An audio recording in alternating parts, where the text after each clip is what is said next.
हाँ तो बेटा हम लोग सीखेंगे HCF और LCM। देखो HCF से पहले ध्यान से मेरी बात सुनना जो मैं बताने जा रहा हूँ। सबसे पहले तो हम लोग डिविजिबिलिटी रूल सीखेंगे। 2 शॉर्ट में मैं बता रहा हूँ तो क्योंकि ये बहुत हेल्पफुल है तुम्हारे लिए।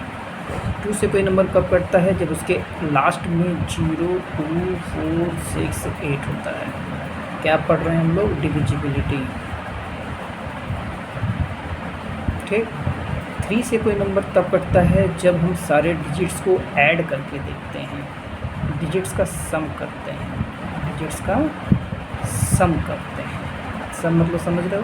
जैसे मान लो 354 है, ये हमको चेक करना है कि 3 से कटेगा कि नहीं कटेगा। तो डिजिट्स को ऐड करेंगे, 3 + 5 8 + 4 12, जो कि 3 के टेबल में आ रहा है, यानी वो 3 से कटेगा। फिर याद होगा 4 के लिए क्या करते हैं? लास्ट 2 डिजिट देखते हैं।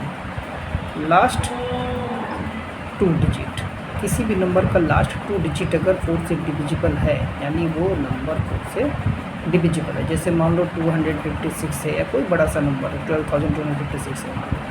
बस लास्ट 2 डिजिट तुम्हें चेक करना है। 56 अगर 4 के टेबल में आ रहा है या 4 से डिविजिबल है, 4 1 जा 4 16, 4 4 जा 16 आ रहा है, यानी वो 4 से डिविजिबल है, यानी पूरा का पूरा नंबर 4 से डिविजिबल है। जब हम लोग 5 की बात करेंगे तो 5 के लिए लास्ट में 0 और 5 होना चाहिए। 5 के लिए लास्ट में क्या होना चाहिए? 0 और 5, यूनिट डिजिट 0 और 5, यानी किसी भी नंबर के लास्ट में तुमने 0 और 5 देखा, यानी वो 5 से कटेगा। जब हम लोग 5 के बाद 6 की बात करते हैं तो 6 के लिए वो 2 और 3 दोनों से कटना चाहिए। 2 और 3 दोनों से कटना चाहिए। 2 से कोई नंबर कब कटता है? जिसके लास्ट में 0, 2, 4, 6, 8 रहे। 3 के लिए भी तुरंत हम लोग डिस्कस किया कि सारे डिजिट्स को सम करते हैं। जैसे मान लो एग्जांपल मैंने ले लिया 254, जैसे ही लास्ट में 4 देखा, यानी वो 2 से डिविजिबल है, और 3 से डिविजिबल के लिए ऐड करना पड़ेगा। 2 + 5 + 4 2 5 7 4 11 3 के टेबल में नहीं आता है, यानी 2 से डिविजिबल है लेकिन 3 से डिविजिबल नहीं है, यानी वो 6 से डिविजिबल नहीं है। ठीक है, नॉट डिविजिबल बाय 6। ठीक है, आगे देखते हैं। जो ज़रूरी है मैं वही चीज़ें बता रहा हूँ आपको।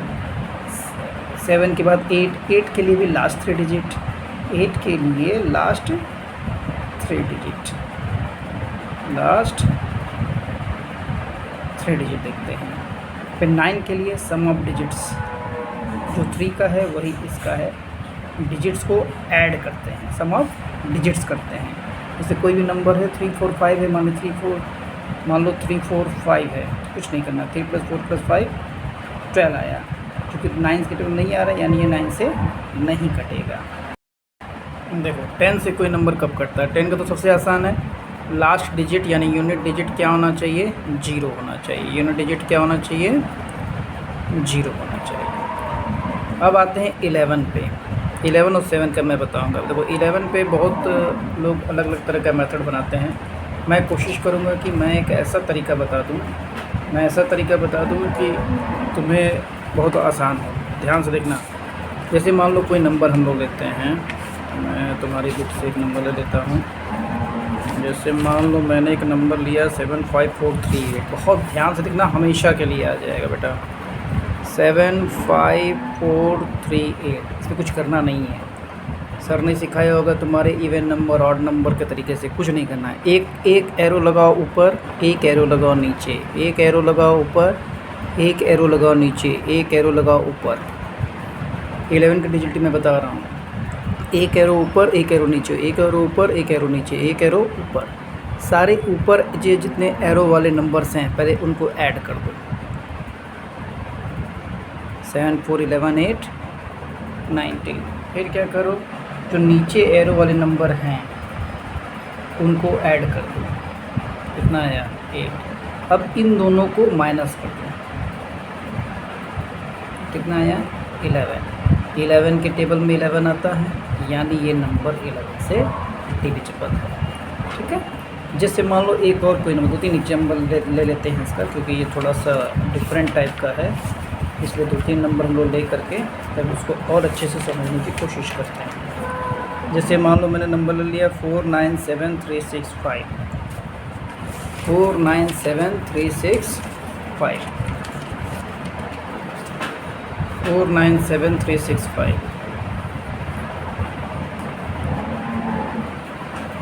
497365। देखो क्या सीखा है मैंने, एक एरो ऊपर, एक एरो नीचे, एक एरो ऊपर, एक एरो नीचे, एक एरो ऊपर, एक एरो नीचे। तो सबसे पहले क्या करना है, उन नंबर्स को ऐड करना है जिसमें ऊपर एरो लगा है। 4 + 7 + 6, 4 + 7 + 6, 4 7 11 6 17। फिर क्या करना है, नीचे वाले को 9 + 3 + 5, देखो ये भी 17 आ गया। फिर क्या करते हैं, इन दोनों को सब्ट्रैक्ट करते हैं। 17 - 17 दैट इज़ 0। तो ये तो सर ने सिखाया होगा कि 0 is the multiple of all number, यानी 0 है सारे नंबर से डिविजिबल होता है, यानी 0 है तो वो 11 से डिविजिबल होगा ही होगा, यानी ये नंबर भी 11 से डिविजिबल होगा। यानी माइनस करने पर अगर ऐसा कोई नंबर आया जो 11 से डिविजिबल नहीं है तो पूरा का पूरा नंबर तुम्हारा 11 से डिविजिबल नहीं होगा। और 7 की बात करते हैं, 7 का देखिए छोटे छोटे नंबर्स के लिए फ़ायदेमंद है, बड़े बड़े नंबर के लिए उतना फ़ायदेमंद नहीं है। मान लो हमारे पास कोई नंबर है, ये नंबर है, इसको मुझे चेक करना है कि 7 से डिविजिबल है कि नहीं है। तो लास्ट डिजिट को 2 से मल्टीप्लाई करते हैं। लास्ट डिजिट तुम्हारा 3 है, उसको 2 से मल्टीप्लाई किया, कितना आया 6। बचा क्या है 23। 23 से उस 6 को माइनस करो, 23 से उस 6 को माइनस करो। लास्ट डिजिट देखो 3 2 जा 6 आया, 3 2 जा 6 आया। 23 से 6 माइनस करो 17। देखो आ रहा है क्या 7 के टेबल में, अगर माइनस करने के 7 टेबल में आया, नहीं तो नहीं है, यानी 7 से डिविजिबल नहीं है। अब जैसे मान लो 2 3 1 ले लिया मैंने, लास्ट का डिजिट 1 है, उसको 2 से मल्टीप्लाई किया, कितना आया 2 आया। इस 2 को इस 23 से माइनस करो, 21 आया। देखो ये 7 के टेबल में आता है, यानी ये नंबर तुम्हारा 7 से कटेगा।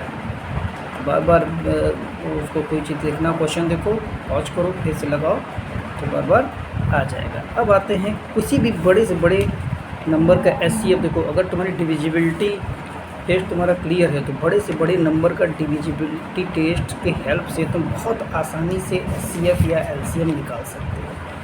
मान लो एग्ज़ाम में कोई भी पर्टिकुलर मेथड नहीं दिया तो किसी भी मेथड से निकाल सकते हो। चलो एक बहुत बड़े नंबर का एग्जाम्पल होते हैं। मान लो मेरे पास है 594, 792 और 1848 है। इसका मुझे एचसीएफ निकालना है। HCF means highest common factor, highest में सबसे बड़ा, कॉमन में जो सब में हो, फैक्टर में जो सबको काटे। बहुत ध्यान से सुनना। सबसे शॉर्टकट ट्रिक यही होता है कि ऐसा नंबर सोचो जिससे तीनों कटे, जिससे तीनों कटे। देखो अब यहीं पे डिविजिबिलिटी रूल तुम्हारा काम आएगा। लास्ट में 4 है, 2 है, 8 है, यानी सब में सिखाया था जिस नंबर के लास्ट में 0 2 4 6 8 है वो 2 से कटेगा ही कटेगा। तो 2 से जब तुम इस नंबर को डिवाइड करोगे बेटा, ये 297 आ जाएगा। फिर जब इसको डिवाइड करोगे तो ये तुम्हारा देखो आ जाएगा 396। जब इसको डिवाइड करोगे 924। अब चेक करो, देखो यहाँ पे लास्ट में 7 है, यानी ये 2 से नहीं कटेगा। तो 2 से नहीं कटेगा, जहाँ एक नंबर भी अगर 2 से नहीं कट रहा है तो 2 के बाद 3 से सोचना है। 3 का डिविजिबिलिटी याद है, डिजिट्स को ऐड करते हैं। 2 9 11 7 18 3 के टेबल में आता है। 3 9 12 6 18 18 ये भी 3 के टेबल में आता है। 9 2 11 4 15 ये भी 3 के टेबल में आता है। तो अब 3 से डिवाइड करोगे, 3 से डिवाइड करोगे तो देखो कितना आया 3 9 जा 27, 3 9 जा 27। अब इसको 3 से डिवाइड किया 3 13, 3 2 जा, फिर इसको डिवाइड करो 3 3 जा, तो 2 में जाएगा नहीं, अपने से डिवाइड 308 आएगा। अब क्या करते हैं, 3 से चेक करो, 9 9 18 ये कटेगा, 1 3 4 2 6 ये कटेगा, लेकिन 3 + 8 11 ये 3 से नहीं कटेगा। डिविजिबिलिटी चेक करना है बेटा, बहुत ध्यान से सुनो। फिर उसके बाद 5 से, 5 के लिए लास्ट में 0 या 5 होना चाहिए, नहीं कटेगा। 7 से 9 2 जा 18 करके माइनस करोगे, नहीं कटेगा। 7 के बाद 11 से try to check from prime number, prime number देखो 11 से 11 9 जा 99 कटेगा। 11 से 132, देखो 132 याद आ रहा है, एक एरो ऊपर एक एरो नीचे, एक एरो ऊपर, 1 + 2 3, 3 - 3 0, यानी 0 यानी 11 से कटेगा। अब इसी तरह 308 को देखो, 308 लिखा मैंने, एक एरो ऊपर एक एरो नीचे, एक एरो ऊपर, 3 + 8 11, 11 - 0 करोगे तो 11 आएगा, जो कि 11 से कटेगा। तो ध्यान से तुमने देखा तो 11 से ये भी कट रहा है, ये भी कट रहा है, ये भी कट रहा है। 11 से काटा 9 टाइम्स, 11 से काटोगे इसको 12 आएगा, 11 से इसको काटोगे 28 आएगा। अब देखो ध्यान से 11 से काटा, अब ये किसी भी नंबर से नहीं कटेगा, क्योंकि 11 के बाद का ही सोचना है, पहले का तो सोचना ही नहीं है। अब ये किसी से नहीं कटेगा, तो तुम्हारा यही SCF आ जाएगा बेटा। SCF क्या आ जाएगा, 2 × 3 × 11 यानी 66 आ जाएगा। तो ओवरऑल तुम्हें अगर डिविजिबिलिटी रूल अच्छे से आता है बेटा, तो डेफिनेटली तुम बड़े से बड़े नंबर को चुटकियों में सॉल्व कर सकते हो। तो बार बार डिविजिबिलिटी रूल को अच्छे से याद करो, अच्छे से समझो, और एग्ज़ाम में अगर कोई पर्टिकुलर मेथड नहीं दिया तो तुम किसी भी तरीके से यूज कर सकते हो। देखो अगर ये ट्रिक करोगे तो आसानी से हो जाएगा। अब अगर मान लो फैक्टराइज करोगे, 594 को करोगे, 792 को करोगे, 1848 को करोगे, it will take too much time, ये बहुत लंबा समय लेगा। जैसे तुम्हारा एक होता है डिवीजन मेथड, डिवीजन मेथड में क्या करते हैं हम लोग, कोई दो नंबर लेते हैं, उसको आपस में डिवाइड करते हैं। अब देखो याद आ रहा होगा 594 क्या है, बहुत बड़ा नंबर है, 594 का टेबल तुम्हें आता नहीं है, 59 का टेबल तो तुम्हें आता नहीं है, 5 का टेबल आता है, 5 का टेबल 7 में कितनी बढ़ जाएगा, 1 टाइम, 1 टाइम नंबर लोगे तो वही नंबर आ जाएगा। 12 - 4 8, 18 - 9 9, 6 - 5 1।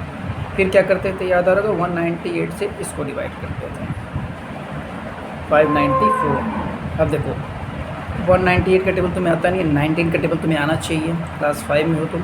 19 1 जा 19, 19 2 जा 38, 93 जा 3 से मल्टीप्लाई करके चेक कर लो इसको। जब तुमने इसको चेक किया 594 डायरेक्टली आ गया, यानी 3, ये 198 से ये 3 टाइम्स से पूरी की पूरी तरह से ये कट गया, ठीक।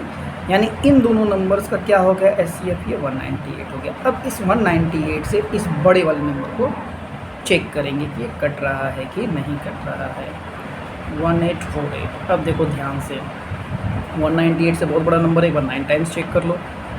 9 टाइम्स जब तुमने चेक किया, 9 8 जा 72, कैरी ओवर 7, 178, 9 टाइम्स जा रहा है, 9 टाइम्स हमारा जा रहा है ये 1782 टाइम्स, माइनस किया 6 कट गया। अब इसको 198 को फिर से यहाँ रखते हैं। अब देखो 6 3 जा 18, 6 ये इसको 66 को 3 से मल्टीप्लाई करके देख लो, 198 आ गया, ये तुम्हारा कट गया। तो SCF हमारा क्या आ गया, 66। अब देखो डिविजिबिलिटी रूल पता है तो चुटकियों में तुमने इसको सॉल्व कर दिया। इसमें तुम्हें कितना कॉम्प्लिकेटेड लगा। बहुत सारे ऐसे बच्चे होते हैं जिनको टेबल याद नहीं रहता है, कैलकुलेशन करने में टाइम लगता है। अगर तुम्हें डिविजिबिलिटी रूल पता है तो इससे तुम तुरंत कर लोगे, ठीक है। Okay, thank you.